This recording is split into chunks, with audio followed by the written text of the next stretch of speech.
Ele, Senhor, eu só quero ver o Senhor. Obviamente que ninguém viu a Deus. Mas quando nós falamos isso, nós queremos olhar com os nossos olhos espirituais.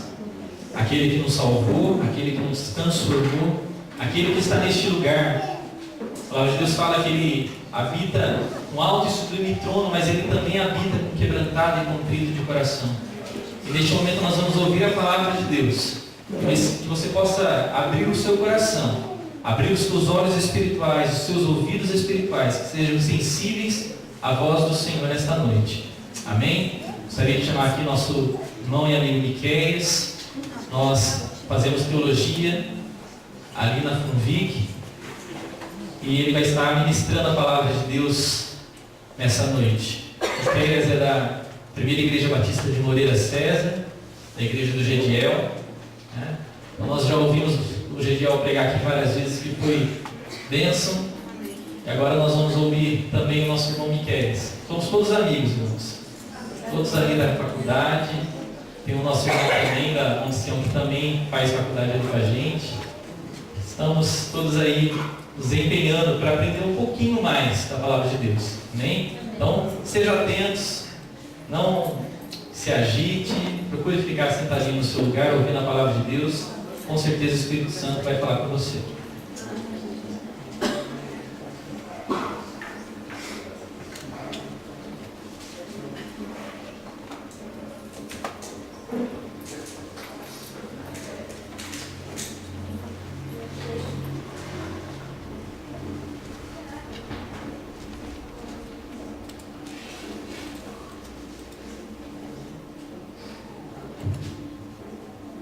Salve o nosso coração, amém? Amém. Eu quero ler em Gálatas, capítulo 3. Quem está no som aí pode abaixar um pouco esse microfone.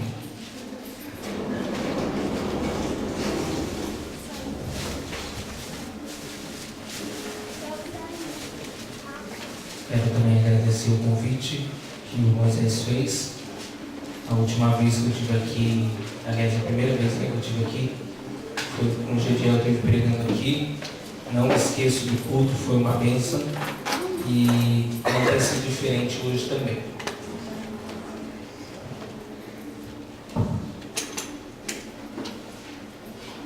Gálatas capítulo 3, a partir do verso 1 até o 5. Diz assim: Ó Gálatas insensatos, quem os enfeitiçou? Não foi diante dos seus olhos que Jesus Cristo foi exposto como crucificado? Gostaria de saber apenas uma coisa: foi pela prática da lei que vocês receberam o Espírito ou pela fé naquilo que ouviram? Será que vocês são tão insensatos que, tendo começado pelo Espírito, querem agora se aperfeiçoar pelo esforço próprio? Será que foi inútil sofrerem tantas coisas, se é que foi inútil? Aquele que lhe dá o seu Espírito e opera milagres entre vocês, realiza essas coisas pela prática da lei ou pela fé a qual receberam a palavra? Esse texto dos Gálatas, a carta aos Gálatas, talvez você possa pensar assim, né? Como o apóstolo Paulo escreveu várias cartas, né? Carta aos Coríntios, carta aos Romanos e assim por diante. Você pode imaginar que a carta aos Gálatas seja endereçada a uma cidade em específico.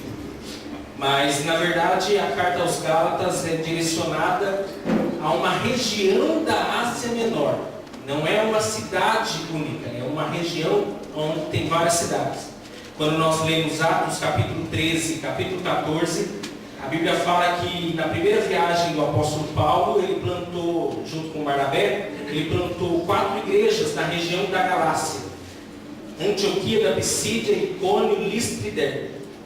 Quando nós lemos, só para a gente entender até eu chegar no texto aqui. Quando nós lemos Atos, capítulo de número 7, a Bíblia vai informar que Estevão foi morto, foi o primeiro mártir da igreja, morreu apedrejado. No capítulo 8, versículo de número 1, a Bíblia informa que os cristãos foram dispersos por todos os lugares. Então, quando nós chegamos em Atos, capítulo de número 11, versículo de número 25, 19 a 25, esse povo que foi disperso, eles vão para a região da Fenícia, Chipre e Antioquia da Síria. Pois bem, quando eles vão para esses lugares, eles vão pregando o Evangelho e os gentios vão se convertendo a Cristo. Muito bem, a igreja em Jerusalém ficou sabendo que pessoas estavam se convertendo nessas cidades. Então eles enviam Barnabé, um homem cheio do Espírito Santo, para conduzir o povo lá, ensinar, pregar o Evangelho e ali estabelecer a igreja em Antioquia da Síria. Muito bem. Quando Barnabé chega lá, ele lembra de Paulo, que é Saulo ainda, né? Ainda chamavam ele de Saulo, e vai em Tarso e chama Paulo para junto dele estar nessa obra em Antioquia da Síria. E ali eles pregam o Evangelho, muitas pessoas se convertem, fortalecem os novos convertidos a Cristo e muito mais. Passado um ano, essa igreja, Antioquia da Síria, estando em oração e jejum, a Bíblia informa que Deus mandou separar Paulo e a Barnabé para uma missão especial, enviá-los para os gentios para a pregação do Evangelho. Muito bem. Então vai Paulo, Barnabé e João Marcos, primo de Barnabé, para a primeira viagem missionária do apóstolo Paulo. Então eles saem de Antioquia da Síria e vão para Chipre. Em Chipre se converte o procônsul, ou seja, o governador Sérgio Paulo a Cristo. Pois bem, quando eles saem de Chipre, depois eles vão para Pafos, de Pafos eles vão para Perge, de Perge na Panfilha, João Marcos volta para Jerusalém. Então Paulo e Barnabé seguem a viagem.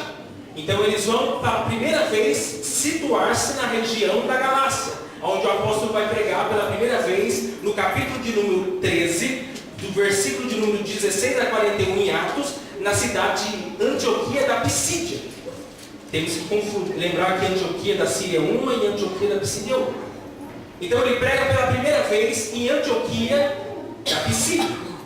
Esse relato ele informa no próprio livro de Gálatas, capítulo 4, a partir do versículo 14 a 16, que ele disse que pregou lá porque ele estava com uma doença, com uma enfermidade.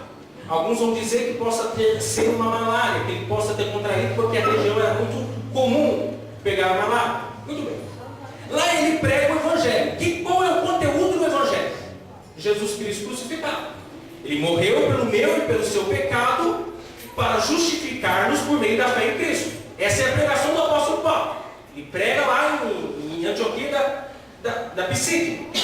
Depois de ele ter pregado, o povo entendeu o Evangelho, ficou muito feliz, ficou contente, recebeu a mensagem, mas os judeus não gostavam. Os judeus não gostavam muito, não.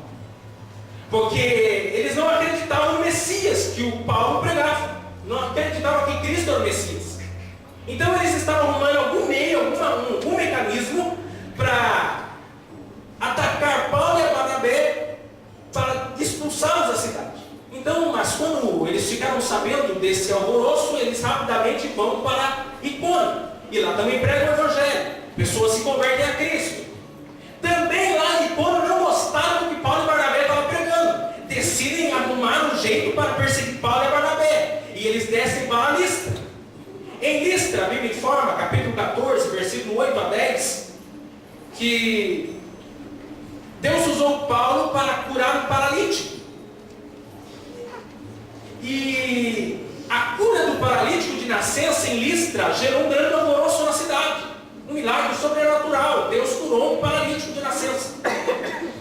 Só que isso gerou um tumulto tão grande na cidade que eles acharam que Paulo e Barnabé eram como deuses. Aí vem um povo que tinha vindo de Antioquia da Pisídia e de Icônio, ficaram sabendo que o apóstolo Paulo e Barnabé estavam lá. Então eles fizeram a cabeça do povo da cidade de Listra para apedrejar Paulo e Barnabé. Paulo é apedrejado, capítulo 14, e depois disso eles vão para Derbe, e assim pregam o Evangelho e pessoas se convertem a Cristo. Pois bem, depois de eles terem passado por todas essas cidades, abrindo igrejas, fortalecendo, vidas se convertendo a Cristo, eles vão voltar cidade por cidade e vão fortalecer os que tinham se convertido e vão separar presbíteros para a obra de Deus. Então eles vão voltar para Listra, eles vão voltar para Icônio, para Antioquia da Pisídia, depois vão voltar para Perge, de Perge eles vão voltar para Pafos, de Pafos eles vão voltar para Chipre, de Chipre eles vão voltar para Antioquia da Síria de novo. Quando ele chega em Antioquia da Síria, que é a cidade pela qual eles estavam já há um ano, anteriormente, eles vão contar dos feitos que Deus fez na região da Galácia. Deus fez grandes obras, pessoas se converteram, louvado seja Deus. E ali eles permanecem. Atos capítulo 14, versículo de número 28, Paulo e Barnabé permanecem em Antioquia da Síria por um tempo. Muito bem. Depois do apóstolo Paulo e Barnabé terem feito toda essa obra, um povo, capítulo 15, versículo 1, um grupo de judaizantes ficaram sabendo que os gentios haviam se convertido por meio da fé, da pregação do evangelho da fé em Cristo. Só que eles falaram assim: não, o sacrifício de Cristo é insuficiente. Se for só pela fé em Cristo, não dá certo. Tem que ir lá e ensinar para esse povo que eles têm que ser circuncidados e eles têm que cumprir a lei de Moisés. Eles têm que seguir o calendário judaico, porque senão eles não foram salvos. Aí esse povo vai para a região da Galácia e começa a pregar um outro evangelho. Um evangelho meio que para completar aquilo que Paulo e Barnabé já haviam pregado. Paulo e Barnabé já tinham pregado Jesus Cristo crucificado, sacrifício perfeito, Cordeiro de Deus que tira o pecado do mundo. Mas agora está vindo um outro grupo. Um grupo que não aceita o evangelho suficiente pela fé em Cristo. Um povo que entendeu que o evangelho é cumprimento da circuncisão, da lei de Moisés e do calendário judaico. Eles estão colocando junto do sacrifício perfeito de Cristo algo a mais. Aí nós vamos ter o primeiro problema aqui, que é o único problema que eu achei sobre a carta aos Gálatas, que é com relação à sua datação. Porque alguns vão defender que foi escrito antes do concílio de Jerusalém, que é falado em Atos capítulo 15. E outros vão dizer que foi depois do concílio de Jerusalém.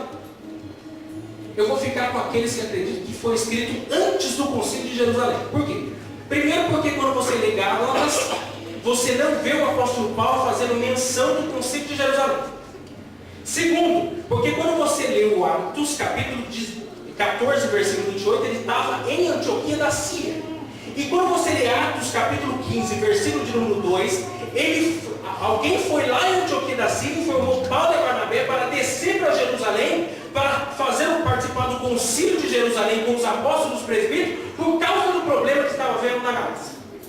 Então, possivelmente, ele escreveu a carta aos Gálatas antes de ir para Jerusalém e resolver o problema que está havendo, onde as pessoas estão querendo completar o sacrifício de Cristo, introduzindo a circuncisão e a lei de Moisés. Então, possivelmente, ele escreveu a carta aos Gálatas antes do concílio de Jerusalém, defendendo essa tese. Se Gálatas foi escrito antes do concílio de Jerusalém, então a carta aos Gálatas será a primeira carta que o apóstolo Paulo vai escrever, ao invés de 1 Tessalonicenses, que a gente já está acostumado a ouvir. Então foi escrito possivelmente no ano 48 depois de Cristo. Muito bem. Qual que é o conteúdo da carta aos Gálatas? Capítulo 1 e 2. O apóstolo Paulo vai fazer uma defesa ao seu apostolado. Capítulo de número 3 e 4. Ele vai fazer uma defesa ao evangelho verdadeiro, pela fé somente. E capítulos 5 e 6, ele vai fazer uma defesa à ética cristã. Quando você lê o livro de Gálatas, você percebe claramente que o apóstolo Paulo ele está escrevendo uma carta muito apologética, uma carta de defesa ao que é o verdadeiro evangelho do que não é o verdadeiro evangelho. Todo mundo está comigo, né? Muito bem. Então ele faz essa defesa, ele vai escrever a carta aos Gálatas para combater o povo que havia ido lá na Galácia para introduzir um outro evangelho. Ele vai escrever a carta aos Gálatas, trazendo ao raciocínio lógico dos Gálatas o que eles estão fazendo entre o verdadeiro evangelho de um falso evangelho. Então você pode ter percebido que nos 5 versículos que nós lemos, o apóstolo Paulo vai fazer 5 perguntas retóricas, obviamente. Eu quero transportar essas perguntas que ele fez à igreja da Galácia para nós nessa noite. Eu quero analisar com vocês algumas coisas que estão no texto de Gálatas capítulo 3, de 1 a 5, para que nós possamos fazer uma avaliação entre o que é o verdadeiro evangelho e do que é o falso evangelho. Tudo bem? Cadê o...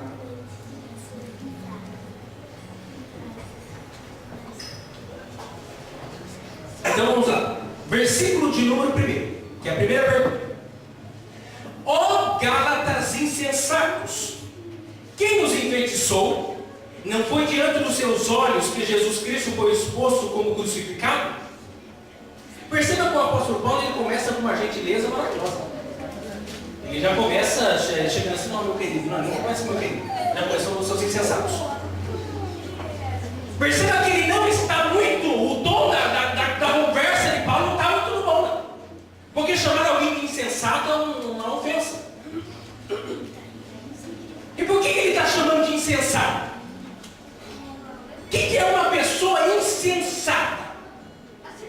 É uma pessoa que lhe falta sanidade, falta bom senso. É alguém que age pelo impulso do coração e não pelo raciocínio lógico.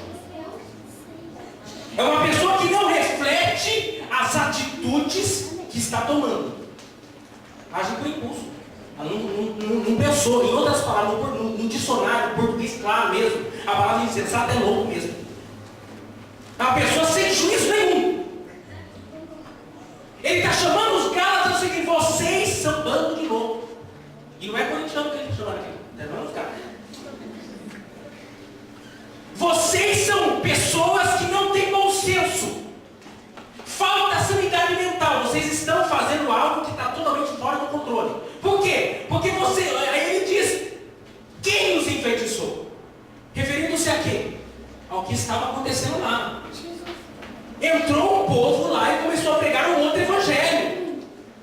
Um evangelho para se acrescentar ao sacrifício de Cristo. E ele pergunta, mas Cristo não foi crucificado diante de vocês? É fato que ele não está falando literalmente a ideia de ser crucificado, Cristo ser crucificado diante deles. Mas ele está dizendo o seguinte, quando eu cheguei aí, eu preguei Cristo crucificado.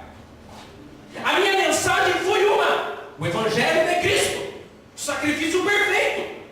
Eu não vim para vocês e disse assim, olha, vocês têm que cumprir a lei, têm que guardar o sábado, têm que fazer isso, têm que fazer aquilo, aí vocês vão ser salvos. Não foi isso que eu preguei para vocês. Eu preguei o evangelho de Cristo crucificado. Quando ele se dirige falando, olha, quem os enfeitiçou, é lógico que ele está falando com quem? Os judaizantes, bando de feiticeiro. Levaram um outro evangelho diferente do evangelho que ele havia pregado.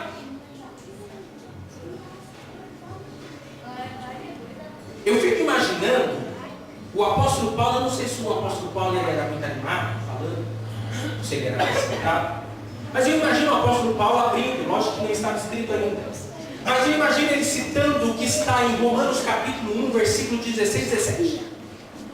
Eu não me envergonho do evangelho, porque o evangelho é o poder de Deus para a salvação de todo aquele que crê, primeiro do judeu, depois do grego.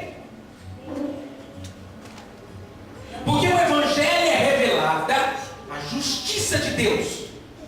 Do princípio ao fim é pela fé. E o justo viverá pela fé. Eu imagino ele tendo chegado na hora, é o seguinte. Vocês não estão entendendo o grau de problemas que vocês têm. Vou dar o diagnóstico do problema de vocês. Vocês vão tudo para o inferno. Por quê? Porque vocês são pecadores. A ira de Deus vai vir sobre os filhos da desobediência. Vocês por si só não podem ser justificados pelas suas obras. Cada um vai ter que prestar conta diante de Deus dos seus pecados. Aí eu imagino o povo os Gálatas falando assim, meu Deus, e agora o que eu faço? Falei assim, eu tenho a solução. Jesus Cristo. Porque em Jesus Cristo nós achamos a justiça de Deus. Quando você crê na pessoa de Cristo, toda a ira de Deus que era para vir sobre mim e sobre você, por causa de sermos pecadores, Deus derramou no seu Filho. E pela fé, nós somos justificados. O Evangelho é pela fé. A justiça de Deus é encontrada pela fé em Cristo. Se você crê em Cristo, você é uma nova criatura. Todos os pecados que você cometeu até hoje, todos os pecados que você vai cometer até o dia que você morrer, Cristo já pagou lá na cruz do Calvário. O pecado não tem mais domínio sobre mim, não tem mais domínio sobre você. Então, tá vendo o grau de insanidade mental dos Gálatas? Eles não estão compreendendo o problema que eles enfrentaram. Eles creram nesse evangelho. O apóstolo Paulo pregou o evangelho pela fé em Cristo, a justificação pela fé, mas agora eles estão aceitando um outro evangelho. Um evangelho para salvação pela força do próprio braço. Eles estão buscando justificação, eles estão buscando circuncisão, cumprimento da lei e uma série de coisas para quê?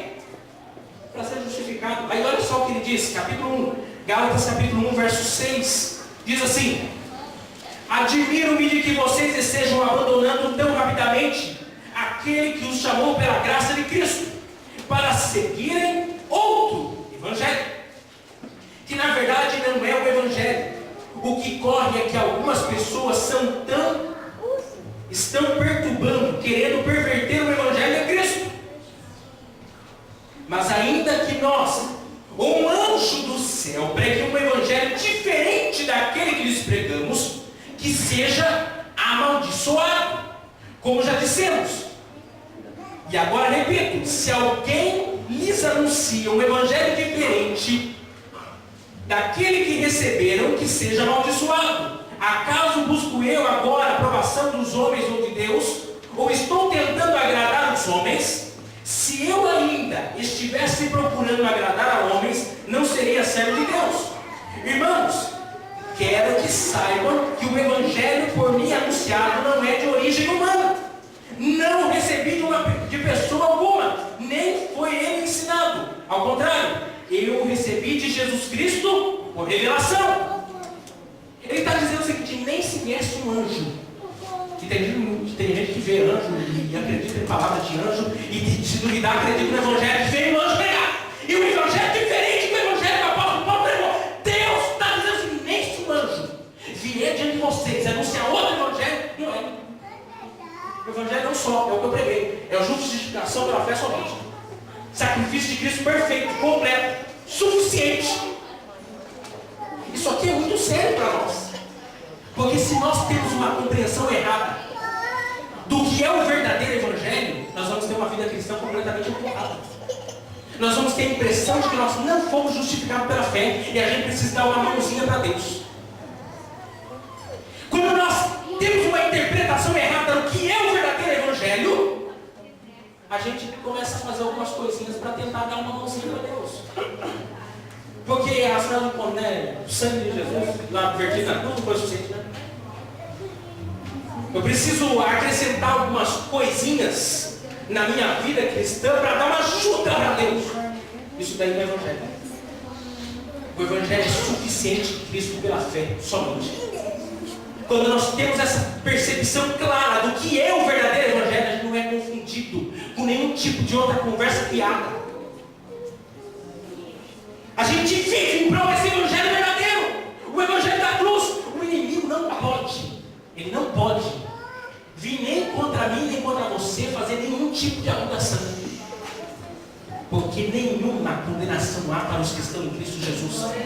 Ah, mas eu pequei, você peca, mas o seu pecado já foi perdoado lá na cruz do Calvário. Diabo nenhum pode se levantar contra você, porque você é justificado pelo sangue de Cristo. Você foi feito justo não porque você é bom, mas porque ele morreu no meu e no seu lugar. Segunda pergunta, versículo de número 2. Gostaria de saber apenas uma coisa: foi pela prática da lei que vocês receberam o Espírito, ou pela fé naquilo que ouviram? Aqui é muito interessante. Eu quero convidar você a pensar como acontece. Nós estamos falando sobre conversão. Então vamos pensar como acontece a obra de conversão. Porque o apóstolo Paulo, no versículo 2, ele faz uma pergunta. Afinal de contas, o Espírito, a ação do Espírito, ela vem depois de vocês cumprirem a lei, ou vem antes, pela pregação da fé? Isso aqui é muito sério para nós pensarmos. Porque se também tivermos uma compreensão errada, como acontece a obra de conversão, nós podemos estar pensando que estamos convertidos e não somos. Vamos então pensar, abra sua Bíblia em Gênesis, capítulo 12, versículos de número 1 a 4.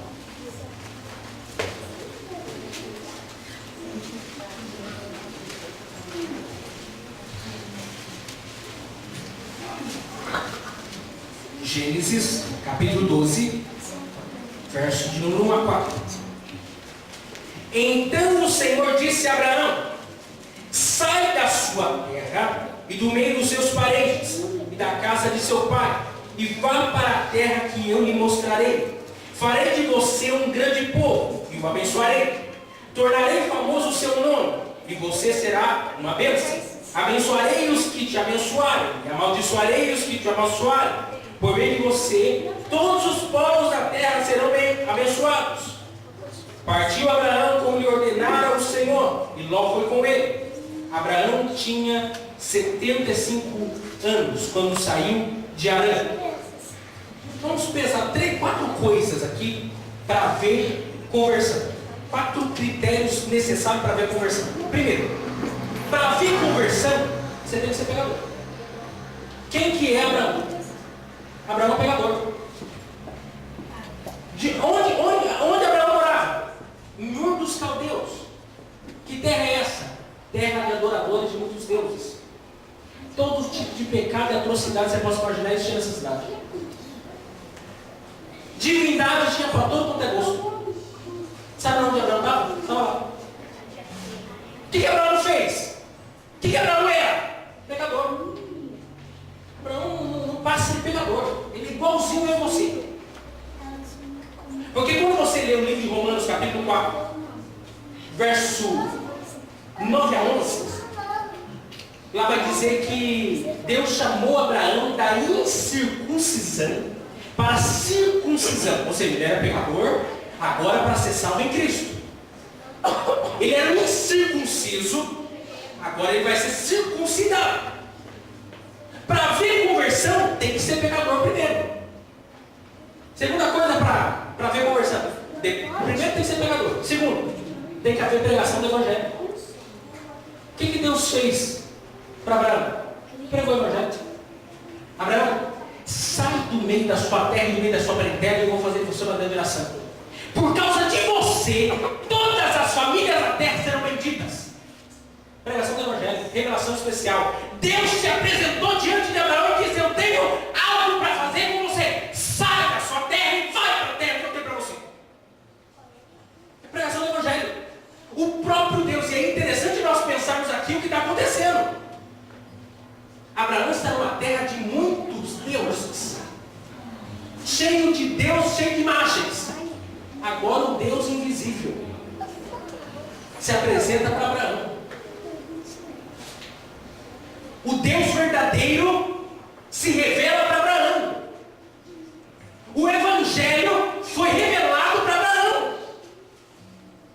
Terceira coisa para ver conversão: primeiro, tem que ser pecador. Segundo, tem que ter pregação do Evangelho. Terceiro, tem que ter fé. E aqui que é um problema que tem muita gente equivocada. Porque o homem não produz fé. Fé é um dom de Deus. Fé é algo sobrenatural que Deus dá a quem Ele quer. O homem por si só, pela força do seu próprio por baixo, ele não pode chegar a Deus. Ele carece da graça de Deus, ele carece da fé de Cristo. Depois que ele, pecador, né? Houve pregação do Evangelho, ele creu. E aí lá no livro de Gênesis, capítulo 15, diz, verso 6, diz que isso lhe foi imputado como justiça. Então o Evangelho é pela fé no Antigo Testamento também.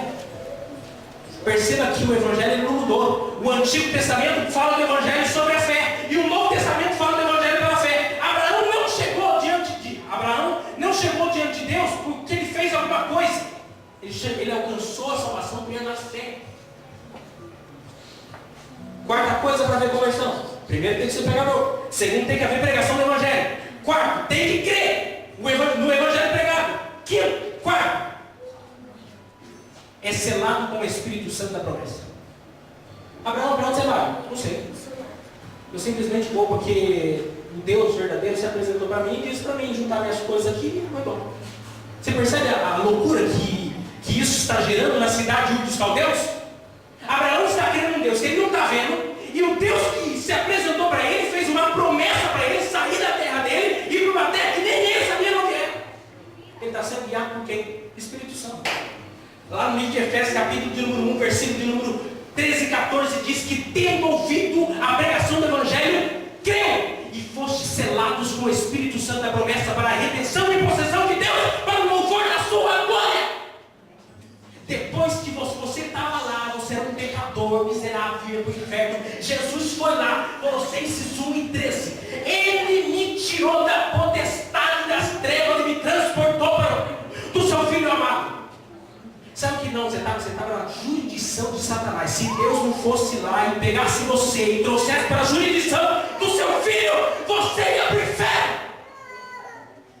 É assim que acontece a obra de conversão. Perceba que Deus não chegou para Abraão e disse o seguinte: Abraão, você tem que ser circuncidado, viu? Olha, cumpre a minha lei. Cumpre todinho, olha, pontinho por pontinho. Daí sim você vai ser salvo. Aí o Espírito vai vir sobre você. Foi isso que Deus falou para Abraão? Não. Deus apresentou o Evangelho para Abraão. Abraão creu no Evangelho e Abraão seguiu a promessa de Deus. É assim que acontece a salvação. Você tem que crer. O Evangelho é pela fé. Você não alcança pela força do seu braço. É por meio da graça.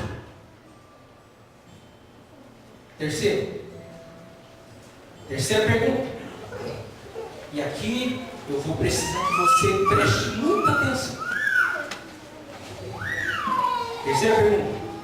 Será que vocês são tão insensatos que, tendo começado pelo Espírito, agora querem se aperfeiçoar pelo esforço próprio? Perceba que eles foram salvos pela fé.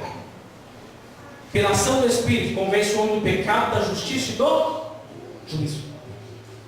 Aí agora o apóstolo Paulo está dizendo que esse povo, que foi alcançado pelo Evangelho da fé, a qual ele pregou lá na região da Galácia, está buscando aperfeiçoar a sua vida cristã, não pelo Espírito, mas pelo empenho dos próprios braços. Abra sua Bíblia aí, Romanos capítulo de número 7.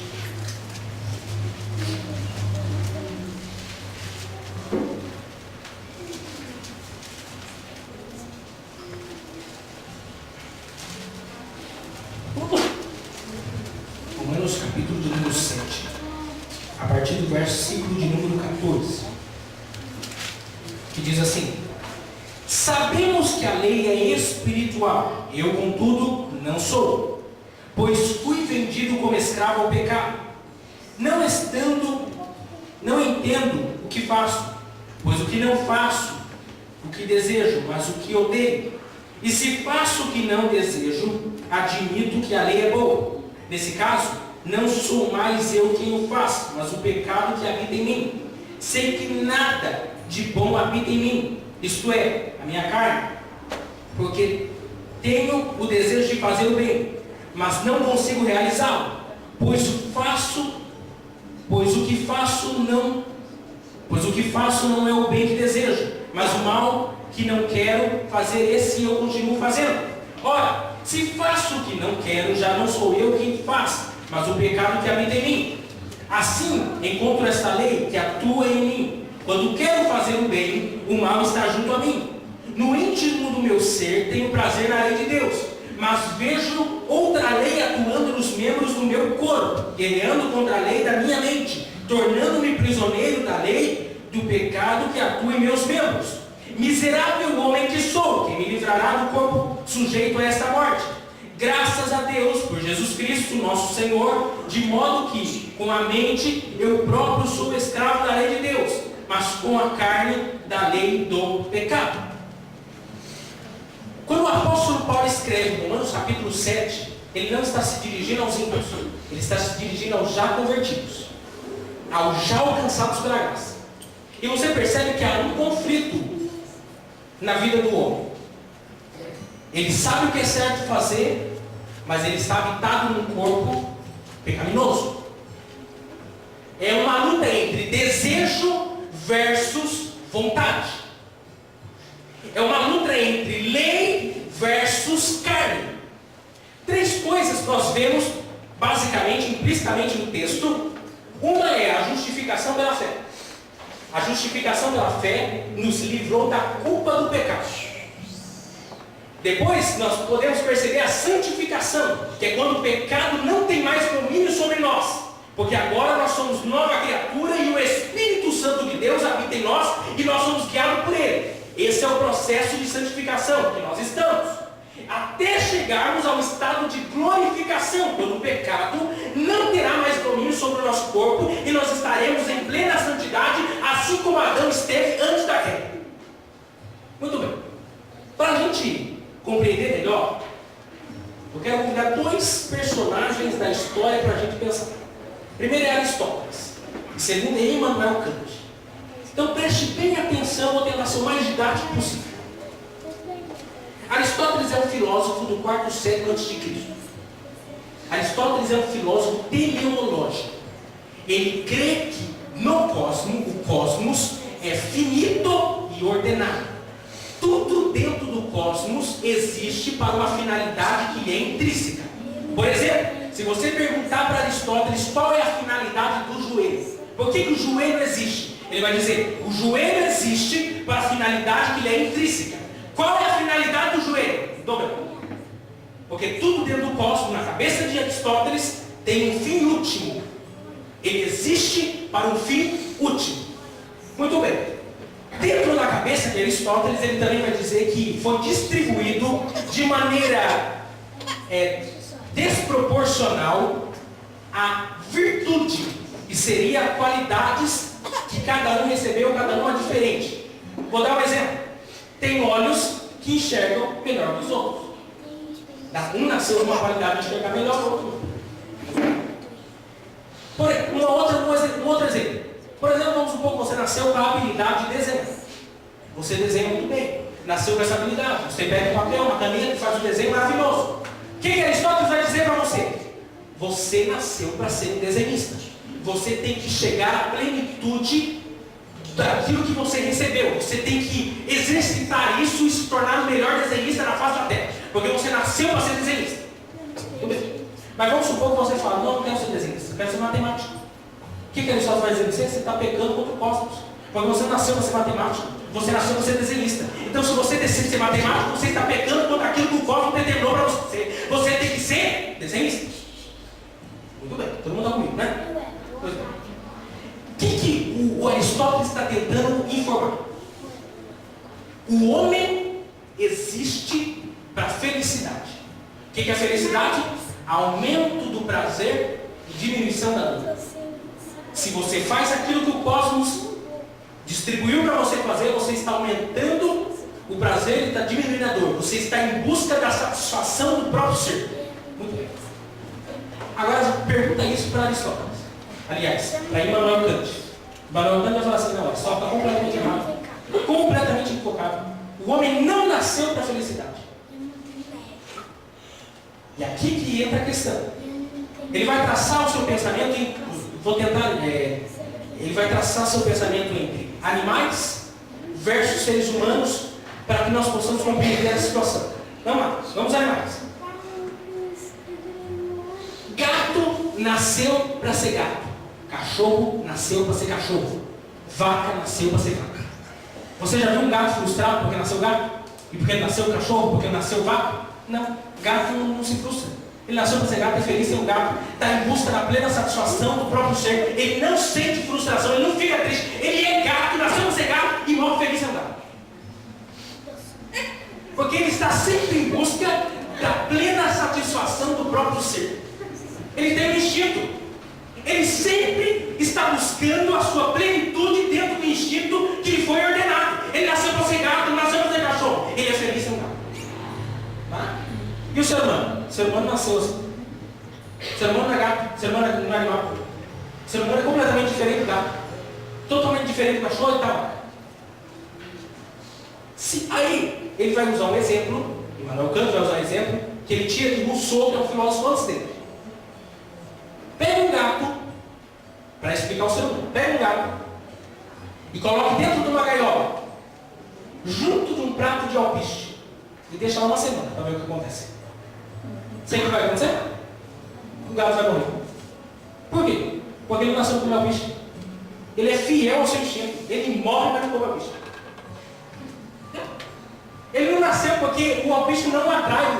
O alpiste não incita o desejo nele. Ele não fica contente com o alpiste. Ele morre ele nasceu com instinto próprio. Ele só vai comer filé, só vai comer ração de gato, só vai comer pedigree, sei lá o que ele vai comer. Mas não vai comer o bendito alpiste. Nasceu para comer alpiste. Agora coloca o ser humano junto do gato e do alpiste dentro da gaiola. O que ele vai fazer? Ele vai comer o alpiste, ele vai comer o gato, ele vai comer o sapato, ele vai comer o que tiver na frente. O ser humano não é gato. O ser humano transcende a sua natureza. O ser humano tem algo que o gato não tem. Ele tem razão, que é a vontade. Aí entra a diferença entre o que é desejo e vontade. Gato tem fome, ser humano também. Mas o gato só se satisfaz comendo aquilo que o seu instinto determina. O ser humano também não nasceu para comer gato, também não nasceu para comer um bicho. Mas na hora do aperto, meu filho, ele usa outra coisa que o gato não tem, ele usa o miolo. Apesar que tem muita gente que come linhaça, né? Eu não sei se é um bichinho. Aí tudo bem. Então, ele vai buscar satisfazer a sua fome usando a sua capacidade de raciocínio.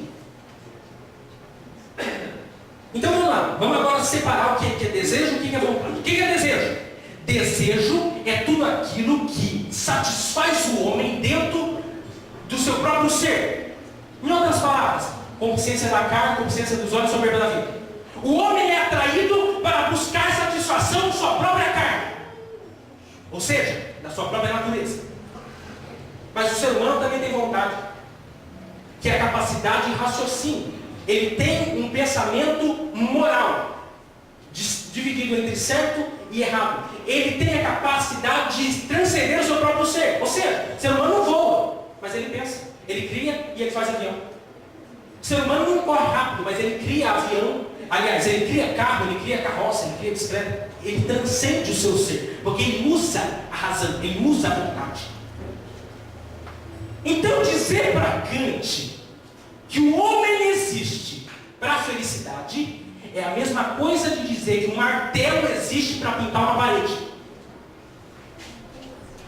Por quê?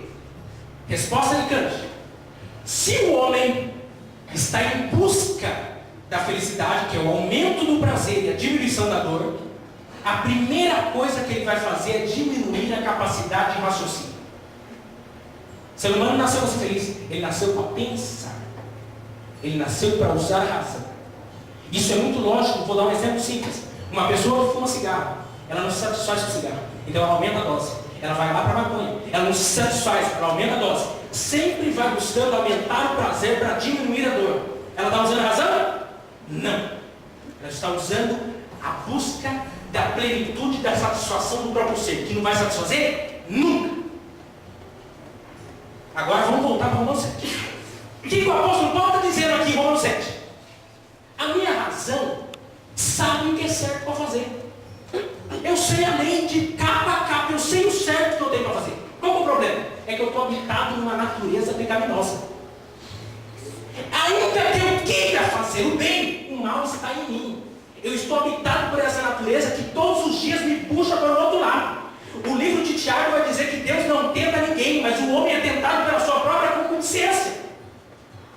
Ele é atraído pelaquilo que sua natureza pecaminosa chama. Mas aí é que entra a razão. Saber o que é certo e não conseguir realizar por causa que você não. Porque você está no corpo que puxa para o outro lado. Em outras palavras, ainda que eu saiba fazer o certo, vez ou outra eu vou cometer o erro. Vez ou outra eu vou pisar na bola. Vez ou outra eu vou quebrar a lei de Deus. E que então o apóstolo Paulo está tentando dizer tudo isso aqui. Romanos capítulo de número 8, versículo de número 3. Porque tendo sido achada fraca pela carne, Deus enviou seu Filho em semelhança da carne do pecado e venceu o pecado na carne. O que eu não podia fazer, porque a minha natureza é uma natureza pecaminosa, e a minha vontade, consequentemente, será uma vontade depravada, eu não vou conseguir realizar. Mas o próprio Deus se fez carne e venceu o pecado na carne. Eu não sou salvo pelo que eu faço de certo ou que eu faço de errado. Eu sou salvo porque Jesus cumpriu toda a lei e eu sou justificado pela fé nele. Por que ele está dizendo que não tem como você buscar aperfeiçoar pela sua própria esforço próprio? Porque sempre você vai cair, vai sempre errar e você sempre vai ser errado. E se você estiver, aí agora você me convida a pensar de novo.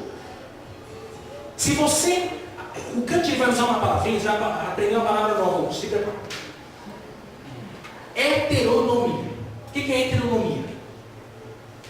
É a lei que rege uma natureza em específico. Por exemplo, vou dar um exemplo.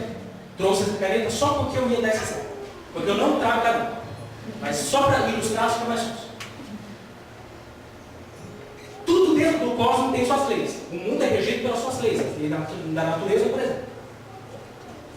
Se você busca justificação por meio do esforço próprio, pelo esforço do seu próprio braço, você vai estar inserido debaixo da lei que você se submeteu.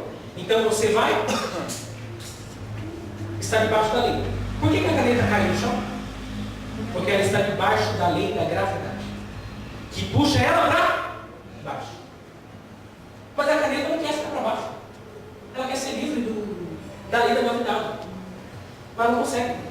Porque sempre ela quebra a lei. Ela sempre peca. Só que se ela ficar tentando buscar justificação por meio do seu próprio braço, sabe o que vai acontecer com ela? Ela vai morrer e vai vir a ira de Deus sobre ela. Porque se ela quebrar um mandamento, ela quebrou todos. Porque ela está debaixo daquilo que ela submeteu. O que é a justificação pela fé? Eu não podia. Eu estava debaixo da condenação, do juízo. O que acontece? Vem Deus e tira você debaixo da lei da morte e te traz para a lei da vida. Porque agora você saiu da lei do pecado e da morte para entrar na lei debaixo da justificação por meio da fé em Cristo. Olha só para você entender. Efésios capítulo de número 2, versículo de número 10.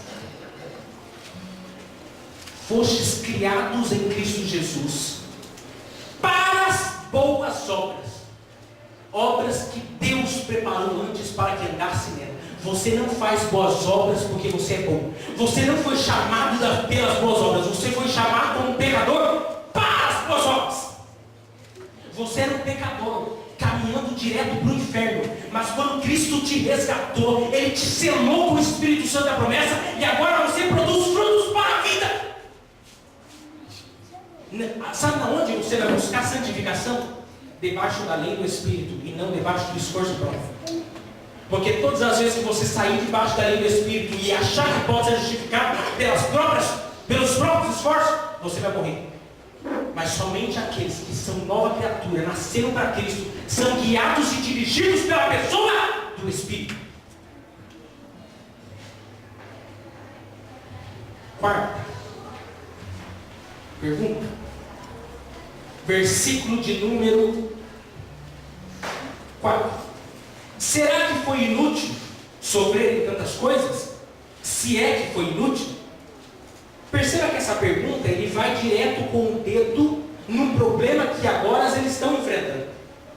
Quando ele pergunta, será que foi inútil sofrer tantas coisas? Ele está se remetendo ao contexto do primeiro século.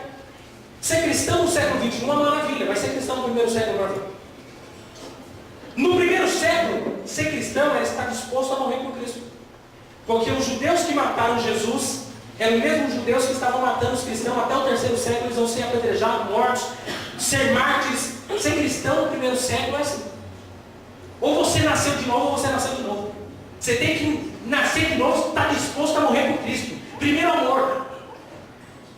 Agora ele está dizendo o seguinte: vocês estão aceitando um outro evangelho. O evangelho que os judaizantes colocaram no meio de vocês. O evangelho da circuncisão, das práticas da lei de Moisés, dos calendários judaicos. Quando eles aceitam a circuncisão, a lei e todas as outras coisas, é como se eles rompessem com o verdadeiro cristianismo e ascendessem com o judaísmo. Agora os judeus não perseguem mais ele. Por quê? Porque eles se tornaram igual a eles. Cristão só é perseguido quando ele é diferente, não quando ele é igual. No primeiro amor, ser cristão no primeiro amor, é ter uma mudança de vida, estar disposto a sofrer as dores. Os cristãos da galáxia, eles foram perseguidos, O apóstolo Paulo, nas 4 cidades que ele vai evangelizar, todas elas querem matar e apedrejar ele. Essa é a mesma situação dos crentes, quando aceitaram a fé em Cristo, sofreram. Agora ele está perguntando, será que foi tudo inútil? Será que todas aquelas coisas que vocês sofreram por causa da fé em Cristo, será que agora não tem mais valor? Vocês têm certeza que vocês estão seguindo o verdadeiro evangelho? Vocês têm certeza que vocês estão no verdadeiro evangelho? Porque vocês são cristãos, mas agora vocês fizeram aliança com os judaizantes, então vocês não são cristãos. O cristão do segundo amor é o cristão que se sentar no lugar dele, ele vira a cara. Ele veio para a igreja, mas ele não veio para a igreja para cultuar Deus, ele veio sentar no lugarzinho dele. Se alguém sentar no lugar dele, ele perdeu o culto. Porque ele não veio para adorar Deus, ele veio para sentar no lugar dele. Você é cristão do primeiro amor ou o seu evangelho já mesclou com algumas coisinhas aí erradas? Você veio para a igreja com o coração contrito e quebrantado, saber o que você está fazendo aqui, ou tudo isso aqui é inútil? Vive um evangelho a qualquer maneira. O evangelho é a sua imagem, o evangelho é a sua semelhança. Isso não é evangelho. Nós precisamos voltar ao primeiro amor, ao evangelho verdadeiro, ao evangelho fundado na cruz de Cristo, não o evangelho fundado em nossos próprios interesses. Tem muita gente dando ouvido a muita coisa que está sendo falada por aí, mas não está buscando ouvir o verdadeiro evangelho. Se não está ouvindo o verdadeiro evangelho, está ouvindo o quê? Você está subjugando a sua vida em que evangelho? Nós estamos num tema sobre conversão. E você acha que tem muito crente na igreja que não é convertido? Tem 30, 40 anos de igreja, mas não sabe o que é ser convertido. E aderiu a uma religião, não aderiu a Cristo. Se a liturgia do culto não tiver da forma metrificada como sempre foi, ele acha muito pastor.